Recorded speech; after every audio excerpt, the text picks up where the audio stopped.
Olá, meu nome é João Pedro e na aula de hoje nós vamos falar sobre análise de arranjo físico e fluxo.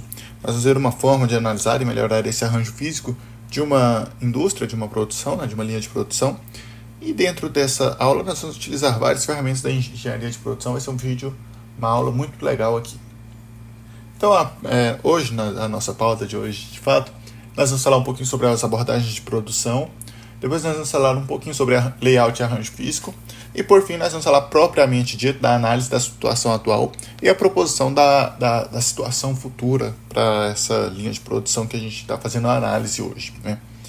Então, falando sobre as abordagens de produção, em resumo, para se produzir algo é necessário que haja uma abordagem de produção e que essa seja minimamente eficiente. E aí uma das abordagens é a abordagem tradicional, que é aquela que, dentre outras coisas, permite uma certa independência entre as etapas de produção, porque entre elas há os chamados estoques, ou seja, entre elas há os chamados estoques, o que permite que, caso uma etapa anterior pare, a etapa posterior continue trabalhando normalmente. Outra abordagem possível, mais moderna, mais eficiente, é a chamada produção enxuta, a abordagem enxuta ou Lean Manufacturing. E o Lean Manufacturing visa, de acordo com a Bíblia do Engenheiro de Produção, que é o livro Administração da Produção do Slack, atender instantaneamente a demanda com qualidade perfeita, sem desperdício e baixo custo. E aí ele utiliza, aí, por exemplo, para regular, para nivelar esse nível, a demanda entre a produção, um quadro Kanban, por exemplo. A abordagem enxuta propõe a redução dos desperdícios. E nesse mesmo livro, a gente define os desperdícios como sendo qualquer atividade que não agrega valor. Não agregou valor, é desperdício. Aí agora a gente falando um pouquinho sobre essa figura aqui, a gente vê que os estoques escondem os problemas da produção. Qualidade ruim, design errado, setups demorados, ou seja, os estoques vão esconder os seus problemas dentro da sua linha de produção. Quando você reduz o nível de estoque, você vai visualizar os problemas, vai conseguir tratar os problemas da sua produção, e tratando de fato os problemas da sua produção, você vai conseguir uma melhoria no seu processo produtivo. Isso é o que faz as empresas, por exemplo, a Toyota, tem baixíssimos níveis de estoque, o que expõe todos os problemas de produção. Agora falando um pouquinho sobre layout e arranjo físico, primeiramente a gente tem que definir quais são os objetivos do layout para a organização. E essa atenção ao layout é muito importante, porque se esse layout estiver mal planejado, vai haver atraso nos processos, aumento de custos, e uma mudança abrupta no layout pode causar interrupção da operação. Então, a gente tem que tomar muito cuidado com essa questão do layout. O layout ele vai unicamente cumprir os objetivos da organização. E dentro dos objetivos do layout, para a organização, ele deve, por exemplo, propor segurança, ou seja, áreas com risco devem ser acessadas somente por pessoal qualificado, por pessoal designado. O layout também deve ter uma extensão máxima, ou, por exemplo, quando você está no supermercado, você quer que a pessoa fique o máximo de tempo dentro do seu supermercado, ele deve ter uma determinada extensão para que justamente esse objetivo seja atingido, se for o caso. Clareza no fluxo, ou seja, o fluxo de clientes, informação e produtos, ele deve ser claro em seu layout. Tem também a questão de comunicação, o layout ele deve permitir a comunicação entre os diversos funcionários dessa organização. A flexibilidade a longo prazo é importante, que a flexibilidade a longo prazo deve prever possíveis expansões, aumentos na produção, etc. Ou seja, aqui a organização vai definir quais são os objetivos que ela quer com aquele layout. E a organização definindo, e o layout vai ser construído com base naquele objetivo, para atingir esse objetivo de layout da organização. Falado dos objetivos, a gente vai falar dos tipos de layout. O livro Administração da Produção, citando ele novamente, ele cita basicamente 4 tipos de layout. Tem o layout de posição fixa. O layout de posição fixa é aquele em que o objeto que sofre processamento ele é fixo e o equipamento, máquinas e pessoal se movem, seria como exemplo a construção de uma rodovia, né? Na construção de uma rodovia, a rodovia não é construir uma fábrica e você leva para o lugar onde ela vai ser feita. Não, você constrói a rodovia onde ela já vai ficar. Então, o objeto, né, que sofre processamento, ele é fixo, que é a rodovia, e o equipamento, máquinas pessoal se movem, vai avançando conforme a rodovia vai sendo construída. Tem o layout funcional. Esse layout funcional é o layout no qual os processos semelhantes são aglutinados. Aí você pode ver em algumas organizações, por exemplo, o grupo de máquinas de invase, por exemplo, o grupo de máquinas de impressão, e esse é um exemplo de layout funcional. Nós temos também o layout celular, que é o layout em que a célula, que contém os recursos de transformação específicos para determinados recursos a serem transformados, ou seja, essa célula produtiva, ela contém todos os recursos necessários para aquele produto ser processado e ter todo o seu processamento completo. E já o layout em linha, né, é a linha de produção amplamente conhecida, né? Todo mundo já viu aquelas fotografias que se vê de uma linha de produção de uma montadora de veículos, né? E onde cada objeto que vai sofrer o processamento, ele vai seguir um roteiro pré-definido dentro dessa linha de produção, ele vai sempre em frente aí nesse layout em linha, né? E agora a gente vai para a parte mais prática da nossa aula, que é a análise da situação atual. Para começar a análise da situação atual, nós primeiro temos que descobrir qual que é o produto mais importante para a organização. E para isso a gente vai utilizar a curva ABC, diagrama de Pareto, dentre outras ferramentas. Depois nós vamos ver se esse produto compartilha processo com outros produtos. Isso é importante porque o impacto que a gente vai trazer nesse produto mais importante vai impactar também esses produtos que compartilham processo, que compartilham o mesmo processo com esse produto importante. A gente pode ocorrer, inclusive, situações de melhorar o mais importante e piorar o layout dos outros, né? Então é uma questão aí muito importante para a gente se verificar. Outra questão importante, qual que é a movimentação atual, né? Você medindo a movimentação na sua análise de layout, você consegue depois mensurar o quanto que você conseguiu melhorar, né? O quanto que foi a sua melhoria, e depois converter isso, por exemplo, para unidades monetárias e mensurar isso em valor, né? Que é o que de fato interessa no fim do dia. E depois a gente vai ter algumas perguntas norteadoras e o plano de ação para de fato construir e melhorar esse layout construído, esse layout aí proposto. E eu deixo aqui como sugestão o artigo Utilização do diagrama espaguete para redução dos desperdícios por fluxo irregular. Ele pode ser acessado por esse link que está aí na sua tela. Eu vou colocar o link aqui também na descrição dessa aula de hoje. E ele é um texto que foi inspirado para a inspiração dessa aula de hoje, né? Então vamos falar um pouquinho sobre qual que é o produto mais importante para a organização. Como que a gente vai definir isso? Nós vamos definir isso por meio de um diagrama de Pareto e por uma curva ABC. O diagrama de Pareto, ele é aquele gráfico, né, o 70-20, né, aliás, 80-20, em que 80% dos produtos, 80% do total do resultado é gerado por 20% dos produtos. Isso amplamente conhecido aí pelo pessoal da engenharia de produção e também por todas as outras engenharias, né, e inclusive outras áreas também, não só a engenharia, né. E para construir esse diagrama de Pareto, esse gráfico de Pareto, você pode considerar a receita de cada produto, quantidade de produto, margem gerada por cada produto. Por exemplo, se você considerar quantidade de produto, você pode ter um problema de vender produtos muito baratos e produtos pequenos, né, e ele não ser tão impactado, ele não impactar tanto a sua receita, né. Então, receita e margem normalmente é uma boa ideia de qual o produto mais importante para a organização. Depois da construção do diagrama de Pareto, do gráfico de Pareto, a gente vai construir a nossa curva ABC.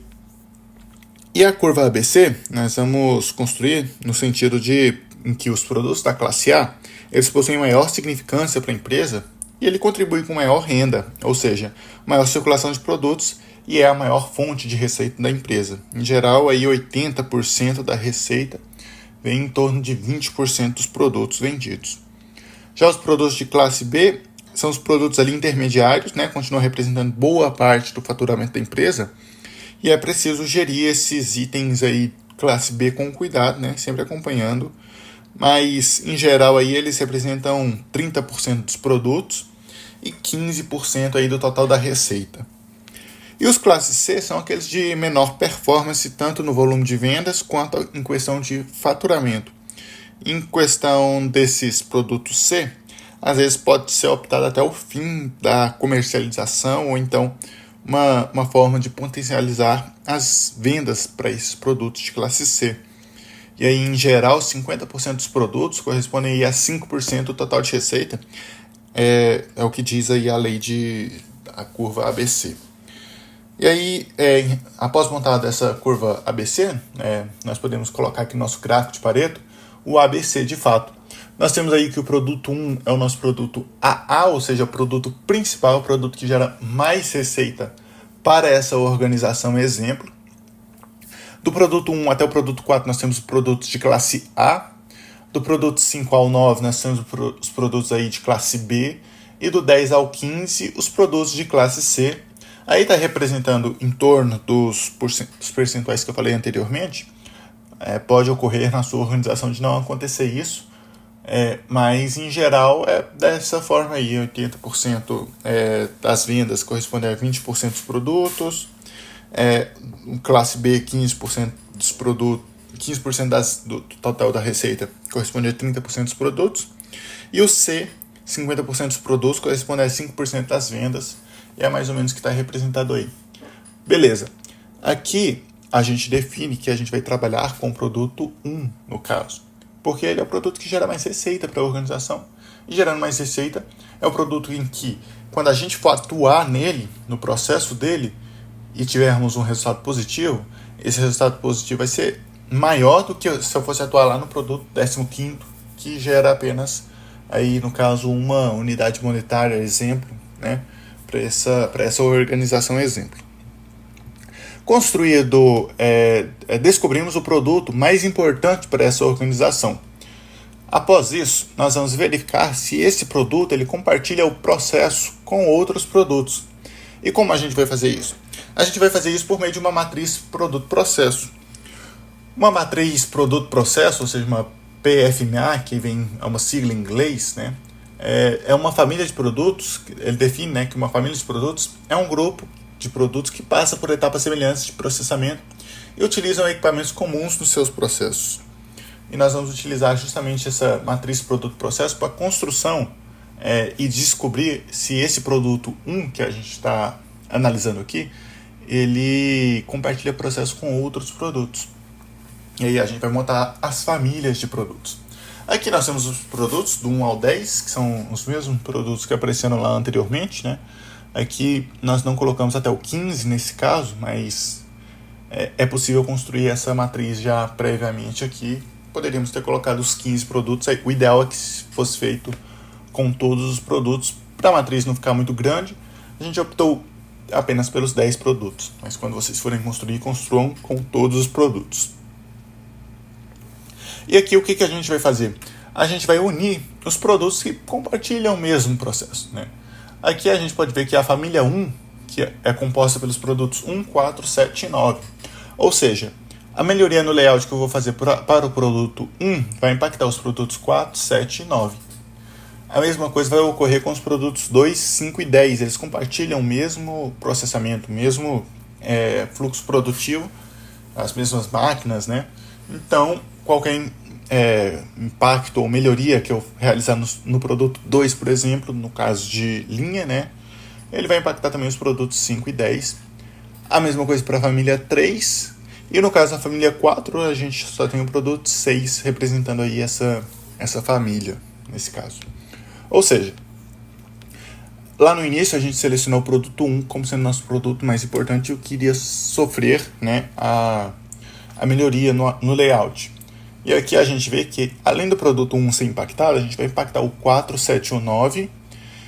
E corre o risco de a gente impactar o 3 e o 8 também, porque eles também utilizam a máquina A e a máquina C e a embalagem. Ou seja, nós podemos impactar positivamente o 1479 e pode ocorrer de impactar negativamente os produtos 3 e 8 a partir da nossa análise aqui da matriz produto-processo.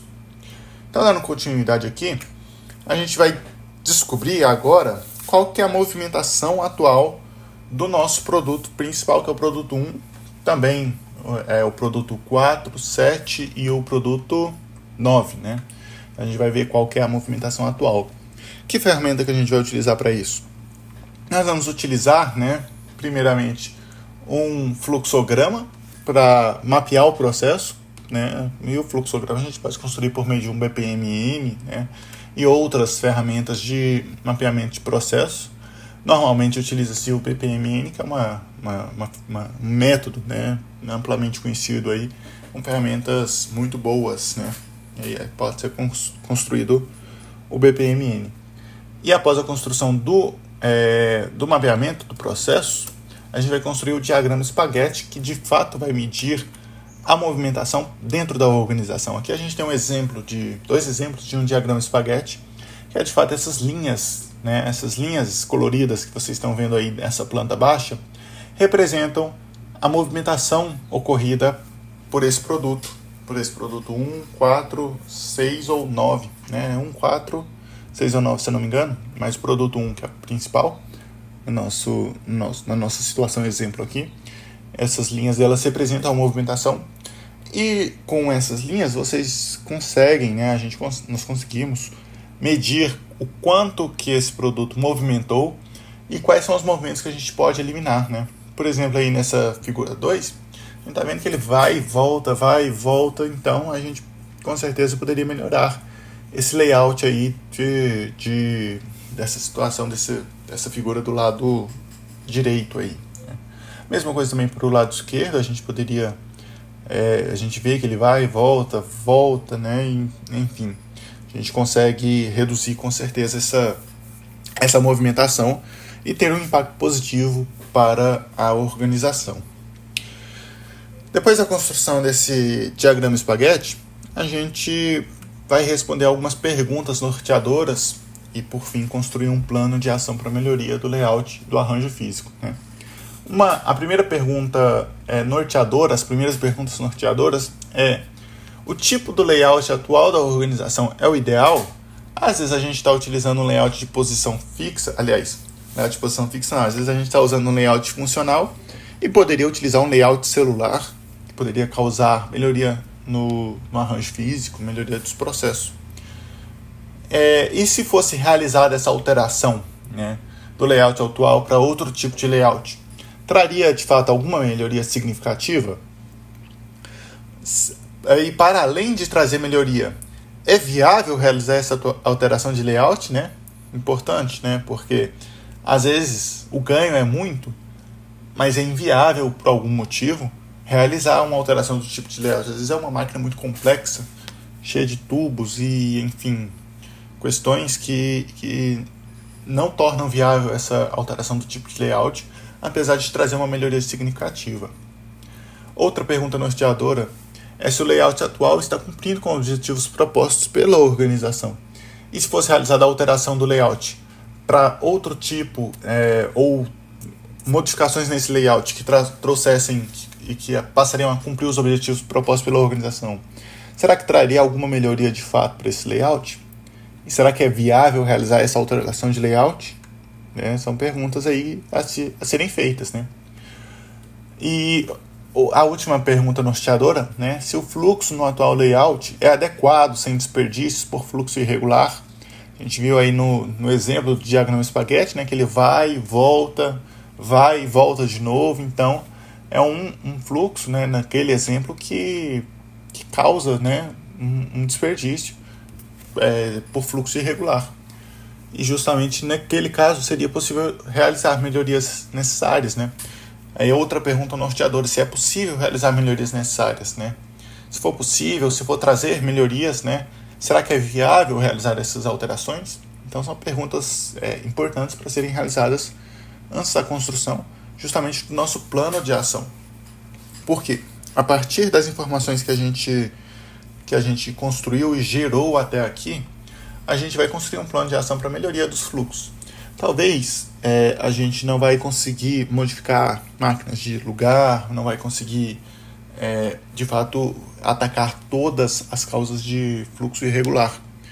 Mas a gente pode melhorar a operação, se caso a gente não conseguir melhorar o processo. Em vez de utilizar um movimento manual, utilizar um movimento automático, né? A gente já causa alguma melhoria, né? Apesar de não ser melhoria no processo, a gente está melhorando a operação, o que não é o ideal, mas é alguma melhoria possível, né?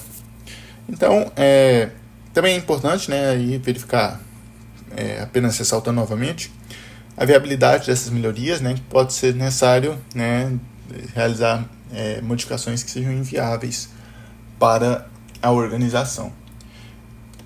E aqui encerra essa aula. Muito obrigado a todos.